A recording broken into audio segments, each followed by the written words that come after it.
Olá pessoal, então estou aqui de volta para a segunda exposição do texto de Edgar Morin, Saber Ver, do livro Para Sair do Século XX, para nossa reflexão aqui no Marginália e com os colegas e também orientando os alunos interessados nesta temática. Então, nós paramos na nossa última exposição sobre a questão da miséria informacional. Edgar Morin destaca no texto, para relembrar rapidamente, 3 aspectos responsáveis, digamos assim, por esta miséria informacional. Um é a pseudo-informação, que é, na realidade, a mentira como verdade, eu diria a fake news moderna. Morin já em 1981 antecipa a fake news. A subinformação, que é, digamos, a informação associada, digamos, a uma ficção, muito parecida com a pseudo-informação. A diferença é que aqui você esconde, né, zona de silêncio sociológico, segundo Morin. E a superinformação, que é o excesso que abafa a própria informação. Ou seja, na superinformação não podemos meditar sobre os fatos, porque logo são substituídos por outros. Então, para relembrar rapidamente. Então, agora, nessa segunda exposição, eu vou retomar com vocês a problemática da informação e do conhecimento. Portanto, a primeira coisa que Edgar Morin destaca no texto é a virtude da informação. A informação é fundamental para nós pensarmos a dimensão do conhecimento e pensarmos a própria sociedade, né? Em primeiro lugar, qual é a virtude política da informação? É porque uma informação nova, sobretudo num sistema, ela tem a aptidão, diz Morin, de quebrar toda e qualquer racionalização. Quer dizer, uma informação nova num sistema pode transformar, pode inclusive destruir o sistema coerente antes estabelecido. Portanto, a virtude da informação para Morin é aquela de ter uma aptidão, digamos, nata, né, para destruir a racionalização de um sistema. E ao destruir, obviamente, esse sistema racionalizado, quer dizer, fechado, a sua grande virtude é criar uma racionalidade nova. Portanto, um novo sistema que integra a informação. Então, repetindo, a aptidão da informação é destruir a racionalização, quer dizer, trazer uma informação nova para o sistema fechado, ou um sistema coerente de ideias que pretende começar e encerrar-se em si mesmo. E construir uma racionalidade nova, portanto, um sistema novo de informação, portanto, em tese, mais aberto a novas informações. Resumindo, em Morin, portanto, diz ele, a informação é o antídoto para a tendência natural do fechamento da ideologia. Olha como é interessante essa ideia. Quer dizer, por isso que os sistemas ideológicos em geral têm uma obsessão tremenda, né, sistemas políticos, de controle da informação. Porque, óbvio, se uma informação nova pode destruir o sistema, né, e construir uma racionalidade nova a partir dessa nova informação, é óbvio que a ideologia tem que controlar o próprio sistema e, portanto, esse sistema se caracteriza, obviamente, por ser um sistema de ideias que pode controlar, rejeitar ou acolher a informação. É assim que funciona a tendência natural, digamos assim, das ideologias fechadas, né, diante de uma informação nova que age como um antídoto ou como uma aptidão para criar algo novo no sistema ou na ideologia. Portanto, repetindo, como eu coloquei, a informação é o antídoto para a tendência natural do fechamento da ideologia, ou ainda, da teoria se fechar em doutrina, da doutrina se blindar e se proteger por dogmas. Então veja que não é só a informação que pode sustentar um sistema fechado de ideias, não é? Para Morin, a teoria também pode se transformar numa doutrina. E aí é importante fazermos a distinção entre aquilo que é doutrina e aquilo que é da ordem, por exemplo, da teoria ou da ciência, né? Enquanto que a doutrina se redunda em dogma, portanto sempre fechada para uma informação nova, a teoria sempre se coloca a possibilidade de uma refutação. Portanto, está aberta uma nova informação, porque ela opera por um sistema aberto de ideias, né? Ela aceita a desorganização ou ruído da própria informação. A rigor, a doutrina que se blinda e quando se transforma num dogma, há algo externo, quer dizer, há uma zona de proteção dogmática, tudo aquilo que pode trazer alguma alteração no sistema. Agora, importante dizer também o seguinte, mesmo com toda essa virtude que a informação porta, segundo Morin, mas é importante uma dimensão fundamental nessa compreensão para ele, que é, por mais que seja fundamental, importante, né, a informação, mesmo, e o Morin respeita muito essa dimensão, mesmo considerado no sentido jornalístico da informação, mesmo assim, informação não é conhecimento. Então, repetindo, mesmo no sentido jornalístico, e é muito comum dizer, não, olha, foi um jornalismo sério, foi uma reportagem séria, muito bem feita, etc. Mesmo assim, diz Morin, não é conhecimento. Porque o conhecimento é o resultado da organização da informação. É preciso se colocar a verificação, é óbvio que as informações são verificadas, né, sobretudo diante daqueles jornalistas que são sérios e realizam as confrontações, mas é preciso um outro tempo de verificação, né, para a objetividade, para esta informação se transformar em conhecimento. Não é? Relembrando lá atrás que toda pesquisa significa passar por um processo, né, de verificação, confrontação e reconstrução. Portanto, é desse tempo diferente que o conhecimento tem, que a informação não tem, e muito menos o tempo do jornalista e o tempo do cientista. Essa distinção é fundamental. É obviamente que sem informação não se faz conhecimento.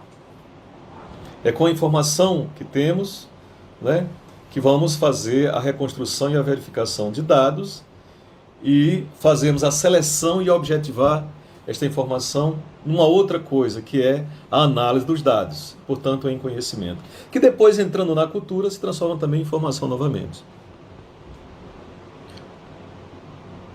Ora, qual é a dificuldade civilizatória, portanto, diante do fenômeno da informação? Diz Morin. É que na atualidade nós temos excesso de informação e insuficiência de organização desta informação. Logo, carência de conhecimento.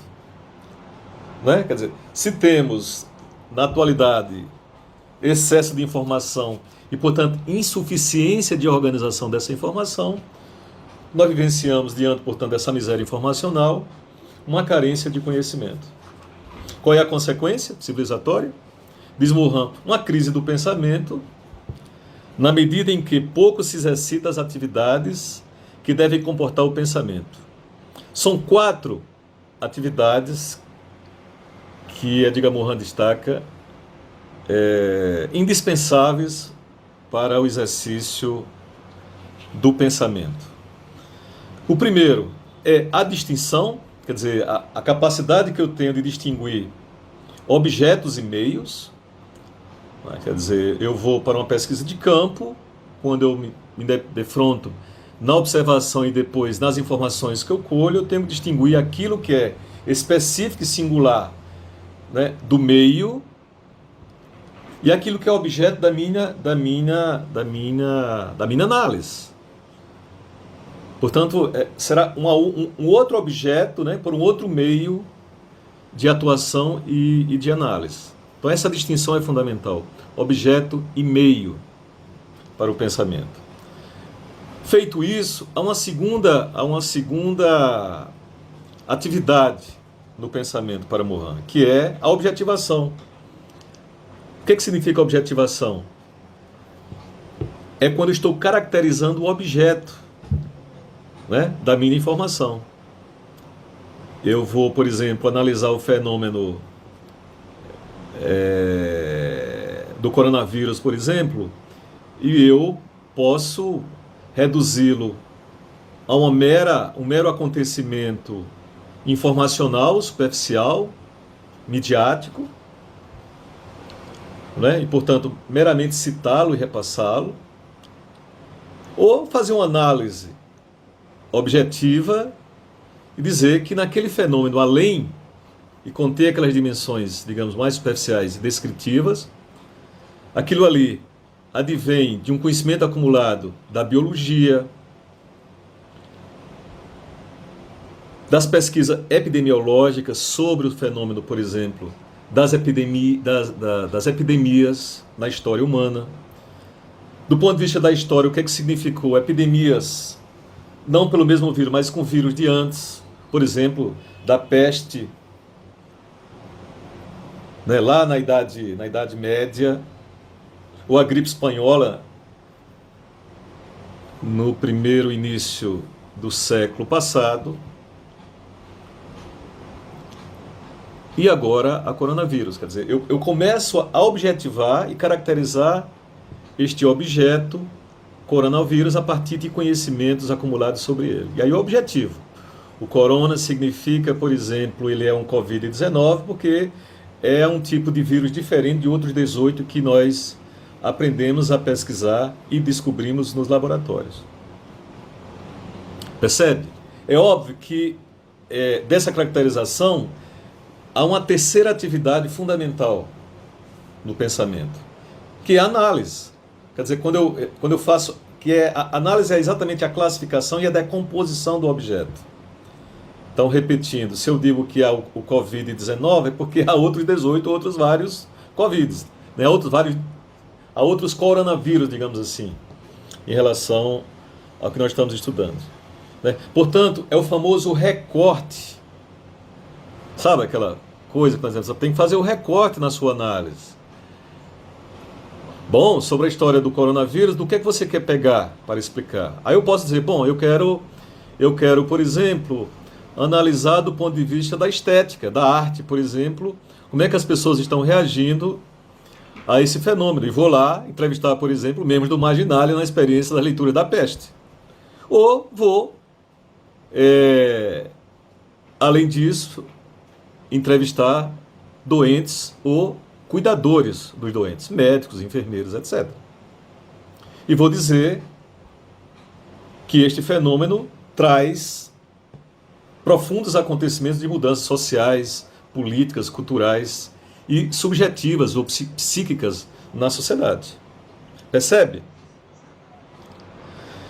É óbvio que, ao fazer essa classificação, o recorte e a decomposição do objeto, eu só faço isso, obviamente, também a partir da seleção. Eu tenho que selecionar para uma análise final. Como eu disse, no recorte, se eu faço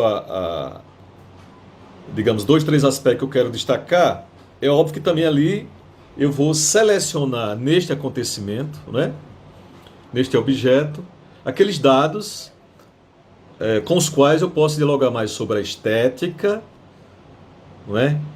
E, por exemplo, epidemia na história ou no próprio acontecimento contemporâneo do coronavírus no século XXI, em Natal, por exemplo, ou na internet, etc. Ou especificamente em um grupo de pesquisa de uma determinada universidade, né? No caso particular, o Marginalia, que é da Universidade Federal do Rio Grande do Norte. Portanto, ao fazer essa seleção, eu estou extraindo aí os caracteres, digamos, julgados essenciais do objeto, para os meus interesses, os meus objetivos de pesquisa. Ora, mas além disso, dessas 4 atividades fundamentais para o pensamento, diz Edgar Morin, é necessário também fazermos uma grande diferença entre comunicação, informação, conhecimento e compreensão. Esta é a outra passagem da minha exposição que eu pediria, digamos assim, um pouco de serendipidade, né, para nós exercitarmos aqui. Em primeiro lugar, Morin diz que a questão da comunicação é um problema de civilização. Quer dizer, o desafio da comunicação humana é um desafio civilizatório. E, portanto, não adianta só saber o que a mídia faz de nós, a expressão do Morin, mas o que fazemos, por exemplo, da mídia. Como é que usamos isso? Quer dizer, mais do que compreender a manipulação que os meios, né, os mídias em geral fazem quando produzem a miséria informacional, mais importante do que isso é estudar a relação, por exemplo, da mídia com os nossos imaginários, por exemplo.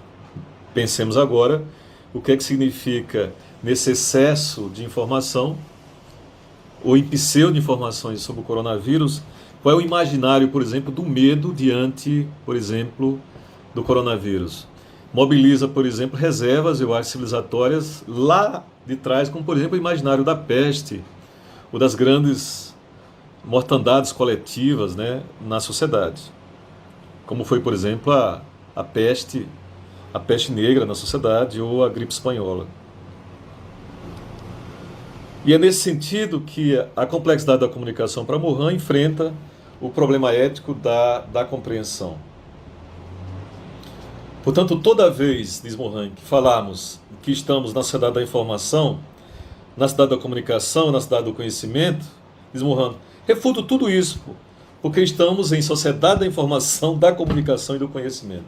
Não vamos fazer mais essa separação, digamos, muito comum nas análises de alguns estudiosos. O que interessa fundamentalmente é fazer essa diferença entre comunicação, informação, conhecimento e compreensão. O conhecimento, definindo primeiramente, né, é aquilo que nós já acabamos de definir. É aquilo que permite situar a informação, quer dizer, contextualizá-la e globalizá-la, isto é, inseri-la num conjunto mais geral, por exemplo, da sociedade.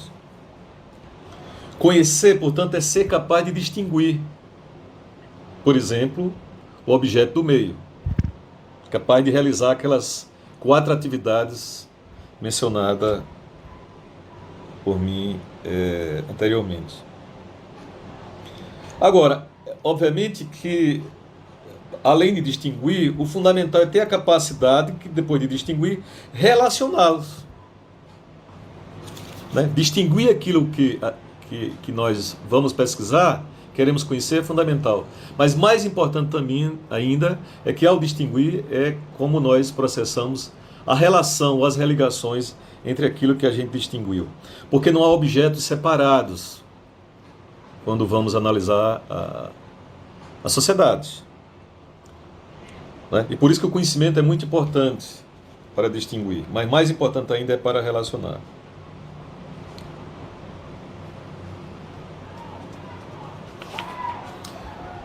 Bom, é importante dizer que, além dessa definição que o Morin faz para a ideia do conhecimento, né, que eu acho que já está claro, é que não tem como pensar a comunicação, ou antes, aliás, a informação, sem 2 características fundamentais. Se qualquer teoria da comunicação, isso é básico, eu estou aqui chovendo no molhado, mas às vezes é importante repetir o óbvio, né? É que a informação, ela sempre comporta 2 aspectos fundamentais. que estão presentes, perdão, naquilo que a teoria da informação definiu de redundância. Quer dizer, a redundância, diz o Mohan, tem sempre dois sentidos. Um é que a informação pode escrever-se no que já é conhecido, portanto, no que já está organizado. Se não, digamos, a gente chega uma informação nova para nós e aí a sociedade não o reorganiza, né, e não insere nesse sistema já contido na sociedade, e aquilo vira uma mera desordem. Vamos pensar, por exemplo, as passagens que nós tivemos do telefone, né, cinema, rádio, televisão, telégrafo antes, internet, etc. Né? Telefone celular, por exemplo. Então isso são sistemas, são informações novas, né, são redundâncias, mas que o sistema consegue se organizar. E há um segundo sentido na palavra redundância da informação. É de que para termos certeza que a informação vai ser efetiva, é preciso repeti-la, é preciso confirmá-la, né? Por isso que nós pegamos, por exemplo, informações sobre as pessoas, pedimos o perfil, telefone, por exemplo. Vamos relembrar aqui, e hoje eu desafio a quem conseguir de cor citar 10 números decorados assim de pessoas depois das agendas digitais, né? Muito difícil. Mas mesmo assim você tem sempre que repetir quando você quer passar um WhatsApp para alguém ou não quer ligar. Esta é uma redundância. Por que eu tenho toda vez de repetir a numeração da rua, a numeração do telefone, não é? O endereço, por exemplo. Não é verdade? Quer dizer, essa informação é fundamental. Essa redundância, ela é fundamental. É como se disséssemos que é óbvio que isso é uma informação fraca, diz Mohan. Ela é tão fraca quanto, por exemplo, sabemos que todos os dias o sol nasce, né, numa determinada hora, embora tenha mudança de horas a depender do hemisfério. Bom, dito isso sobre a dimensão os dois sentidos da redundância, passemos então ao fenômeno da compreensão. Mohan diz que a compreensão é um tipo de conhecimento que necessita de uma relação subjetiva com o outro. Essa relação subjetiva com o outro ele chama de simpatia, uns chamam de empatia, o que é muitas vezes nessa simpatia ou empatia favorecida, diz Mohan, talvez pela projeção e pela identificação com este outro. O Mohan gosta muito de dar o exemplo em relação à compreensão, quando ele faz a diferença entre a compreensão e a explicação. Quando lemos romances ou assistimos algum filme, por exemplo, ou quando simpatizamos com os personagens, quer dizer, ali é uma dimensão subjetiva que estabelecemos de projeção e identificação com os personagens, né?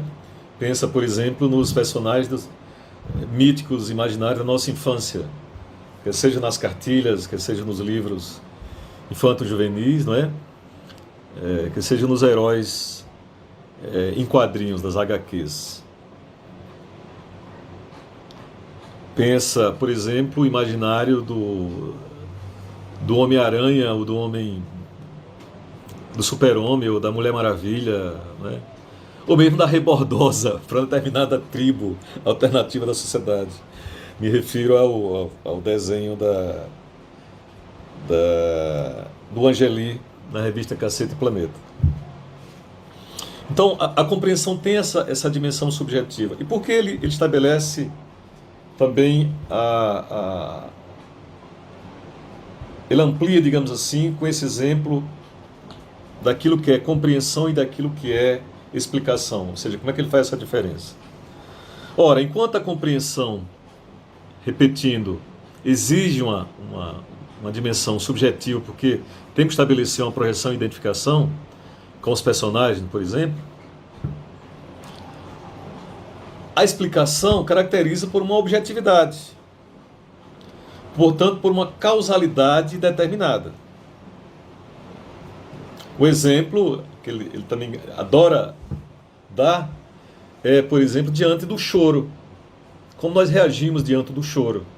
Mohan diz, na compreensão, nós podemos dizer, olha, aquele choro pode ser por uma dor de um ente querido, da perda de um ente querido, ou a perda de um grande amor, né? Ou por uma emoção diante de uma peça teatral, ou de um filme, de um romance. Esta é a dimensão do choro, né? Uma compreensão subjetiva. A outra, diz Mohan, é a dimensão da explicação. Eu posso gerar uma explicação fundamentalmente pela causalidade determinada do fenômeno do choro. Por exemplo, se eu pego as moléculas, né, das lágrimas e levo no laboratório e vou decompor aquilo como elemento químico das lágrimas. Isto é uma objetividade da lágrima. Mohan diz, óbvio que isto é real também. Isso é um exercício que fazemos, né, para compreender o objeto lágrima. Mas certamente não. Com toda certeza, nessa decomposição do laboratório, jamais saberíamos, experimentaríamos a subjetividade da dor daquele que perdeu o ente querido, ou perdeu um grande amor, ou se emocionou diante de uma grande obra de arte. Percebe? Quer dizer, é essa distinção que é fundamental. Por isso que a compreensão, ela é importante quando nós vamos analisar a sociedade. E nesse sentido, para compreendermos, não basta só o fenômeno da comunicação. É óbvio que a compreensão pode ser afetada pela comunicação, é óbvio, seja tecnicamente, né, como falei aqui agora, pelo telefone, pela digitalização da vida, por exemplo, a esfera digital, seja, por exemplo, pelo código, o domínio do código da língua. Imagina o que seria uma exposição como essa em mandarim, né, onde nem eu saberia fazer, nem vocês certamente dominariam. Então ela seria impossível, né, do ponto de vista da compreensão do que eu quero distinguir. É óbvio que isso, às vezes, não dominar o código, por exemplo, do idioma, compromete trocas civilizatórias, né? Mas não é só isso que determina, obviamente. Essas são, Mohan diz, condições de base, obviamente. Mas é preciso dizer que a compreensão existe e aconteça, pois a comunicação por si só mesma não pode criá-la. A compreensão, portanto, não é essencialmente um problema de meios, mas de fins. E por que é um problema de fins? É um problema ético. Porque é um problema que questiona o aspecto subjetivo e profundo das pessoas. Nesse sentido, diz Mohan, é um problema filosófico. Ora, se a compreensão não é essencialmente um problema de meios, mas de fins, né? A gente está voltado para um problema que questiona o aspecto subjetivo do sujeito, né, ou das pessoas, e, portanto, é um problema filosófico. E por quê? Porque ele não se é um problema filosófico, significa dizer que ele também é um problema ontológico. Quer dizer, nós temos de nos perguntar o que é o ser. Quem eu sou diante do fenômeno? De onde venho, né? Ou, para exercitar a máxima kantiana, do que posso saber diante do fenômeno, por exemplo, coronavírus?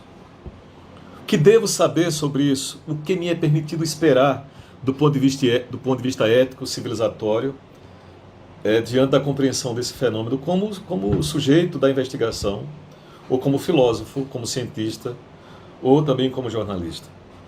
Então, a compreensão remete a essa dimensão mais ontológica do fenômeno do sujeito ou do ser, mas também no problema ontológico da própria comunicação.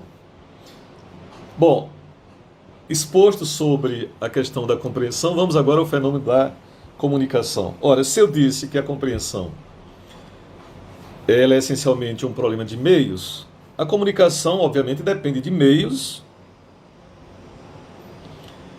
e, obviamente, que os fins estimulam, digamos, a decodificação das mensagens. Repetindo, a comunicação depende dos meios, né? E óbvio que os fins podem estimular a decodificação das mensagens, mas em relação à compreensão, ela é limitada, porque a compreensão está aquém ou além disso, como nós acabamos de falar em relação à questão da ontologia.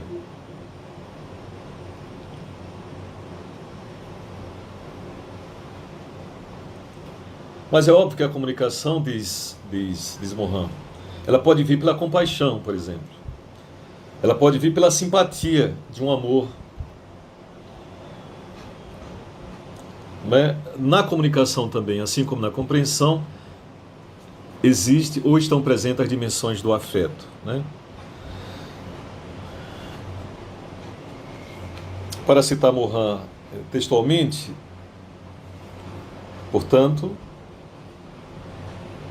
diante do fenômeno da comunicação, diz ele, fala-se muito em comunicação e na hegemonia da mídia em nossa época. Trata-se de uma concepção que não compreende bem o fenômeno e isola o papel dos meios de comunicação, dando a estes uma autonomia exacerbada. É um clichê que atravessou o século XX e, apesar dos esforços de pesquisa, ainda não foi dissipado. Portanto, esta é, digamos, a orientação, digamos, ou a reflexão fundamental de Morin nesse texto, que é nós, para compreendermos o problema da informação ou da comunicação no sentido mais amplo, é preciso que relacionemos comunicação, não é? Informação e conhecimento e a dimensão da compreensão. Eu vou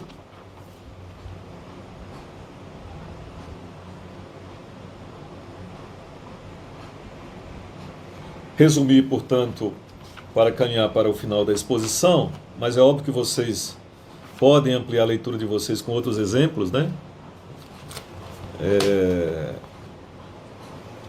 Diante de outras passagens do texto que eu estou aqui resumindo. Por exemplo, o que é que significou a ideia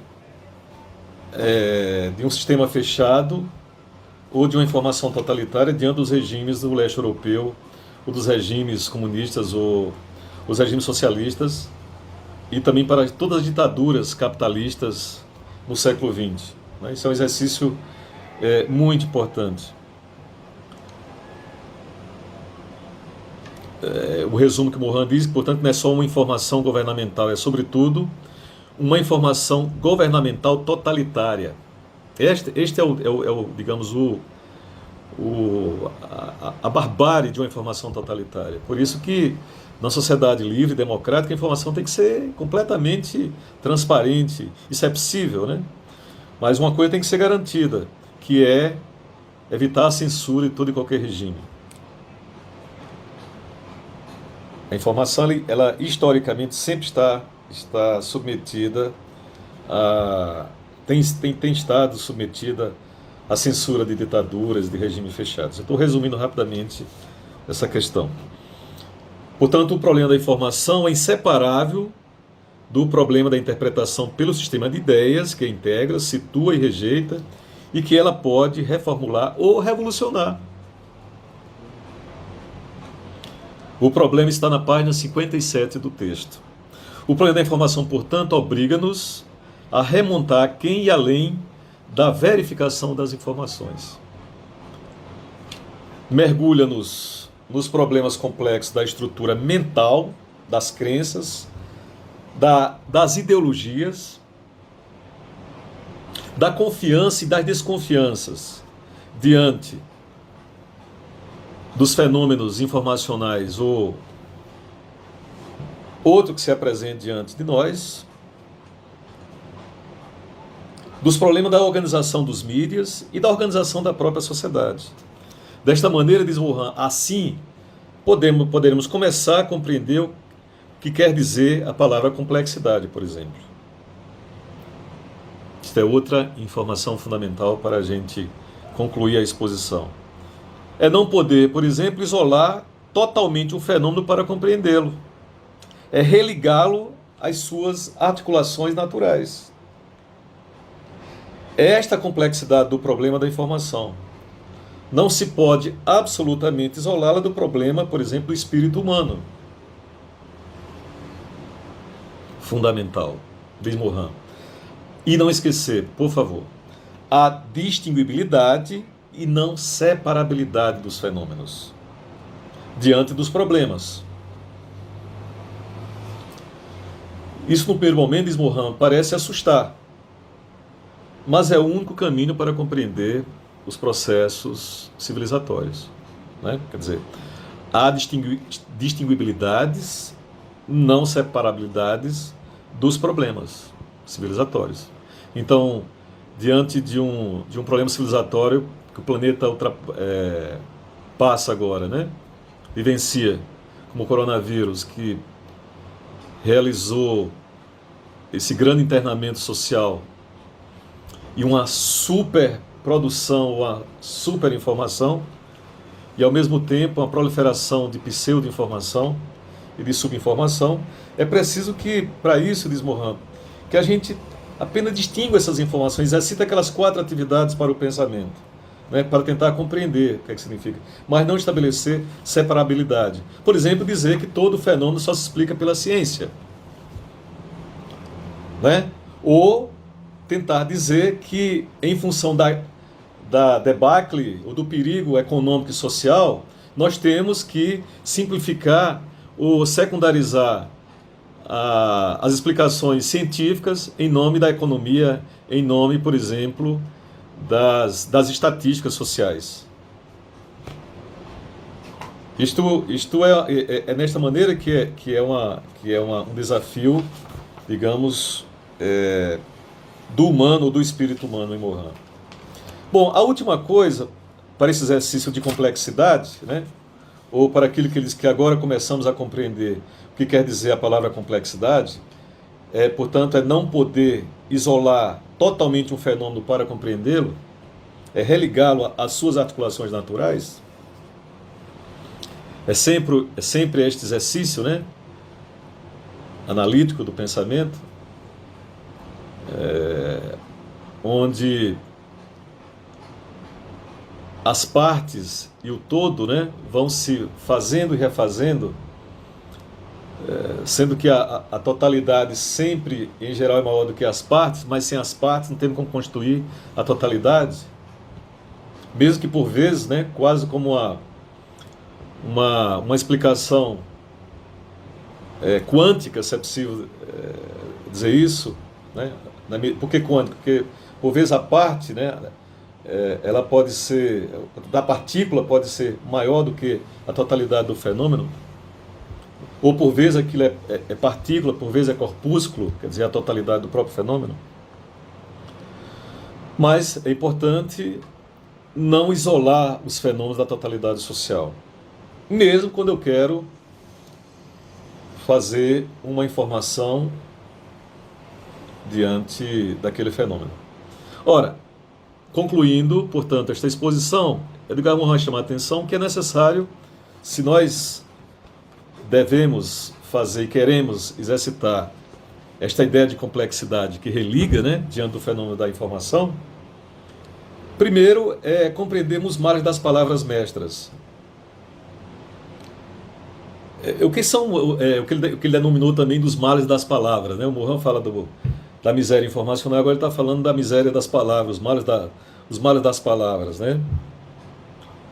São as palavras que, entre todas as que usamos para designar as coisas políticas, adquirem um privilégio e um domínio que fala como palavras mestras.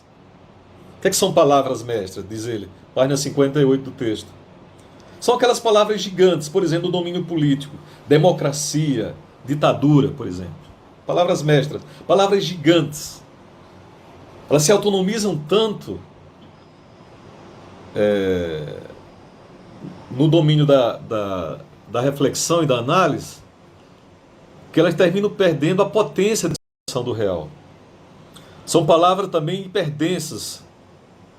Por exemplo, globalização. Globalização é uma palavra hiperdensa. Catolicismo, não é? A palavra hiperdensa, por exemplo, é aquela que concentra em si o máximo de significado, de verdade, né? E que as outras palavras podem se tornar falsas e vazias. Por exemplo, diante da globalização, não podemos questionar o fenômeno da globalização, né? Ou podemos criar uma outra palavra, por exemplo, sobre mundialização, ou sobre política de civilização. Então veja, as palavras mestras vão se tornando doentes. Por quê? Porque elas vão perdendo o poder e a potência de explicação do real. São palavras cardeais, diz Morin. Por exemplo, a distinção entre direita e esquerda. Como é possível fazer isso hoje? Né? Está na página 59 e 60. As palavras, a distinção, por exemplo, é de capitalismo e socialismo. Então, é importante dizer, e é interessante, Morin, pensar isso pelas palavras, porque diz as palavras não são real, mas elas traduzem o real por intermédio das ideias. Por isso que muitas palavras devemos abandoná-las, porque elas produzem esse mal de compreensão. Portanto, o problema das ideias remete também às relações entre as ideias e o próprio real. Por exemplo, fascismo, antifascismo. E por isso, portanto, Morin diz que é uma confusão ideológica na sociedade, né? Que nós temos que apostar e realizar uma batalha das palavras. Ao invés de palavras mestras, nós temos que inventar palavras menores. Por exemplo, eu acho que uma palavra menor fundamental, com essa experiência do grande internamento, é lentidão. Como pensar a lentidão diante da globalização, da rapidez das informações, não é? Já que o fenômeno da comunicação remete também a uma questão da compreensão, portanto, sobre o que é o sujeito, do que é permitido esperar desse sujeito diante da sociedade, quem é esse sujeito e o que é permitido conhecer. Eu acho que uma das palavras menores fundamentais é a lentidão. A lentidão, ela é possível como exercício ético do sujeito diante da sociedade que temos aí? Mas exercer a lentidão não estaria como o sujeito se reinventando e produzindo uma informação nova no sistema e, portanto, desorganizando o sistema anterior? Esta é a esperança ética que talvez essa experiência do grande internamento do coronavírus nos possibilite. Portanto, essa confusão ideológica que as ideias e as palavras nos colocam